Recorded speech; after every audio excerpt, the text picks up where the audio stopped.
La localidad pacense de Llerena ha apostado por el chocolaturismo con el objetivo de que el visitante pueda conocer el proceso de fabricación del chocolate de forma artesanal a través de visitas guiadas y catas a modo de degustación con un producto con sabor extremeño como reclamo turístico. La idea ha sido darle una vuelta al chocolate y meter pues sabor extremeño. Así lo ha explicado el gerente del obrador Chocolate Moro de Llerena, Fernando Moro, quien ha considerado que la localidad se está posicionando turísticamente, pero que necesitaba algo más para atrapar al turista y a su juicio, el chocolate ha sido una buena idea para disfrutar de una experiencia mucho más completa. Es verdad que necesita algo más para que el turista cuando llegue, pues que no haga una visita de 2 horas y se vaya. Por lo menos intenta atraparlo un poquito más aquí con el chocolate, creo que es buena idea, y que así se puedan quedar a dormir y disfruten de Llerena como se merece. Por ello han puesto en marcha visitas guiadas para que el turista pueda conocer todo el proceso de fabricación, desde el haba del cacao hasta la tableta, así como la degustación de diferentes chocolates en una sala de catas para que el cliente note la diferencia del producto local frente al chocolate industrial en una experiencia única.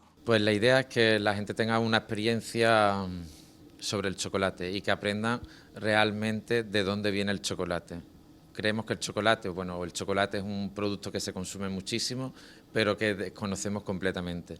Y la idea es que la gente empiece a aprender de qué se trata el chocolate verdadero, por decirlo de alguna manera.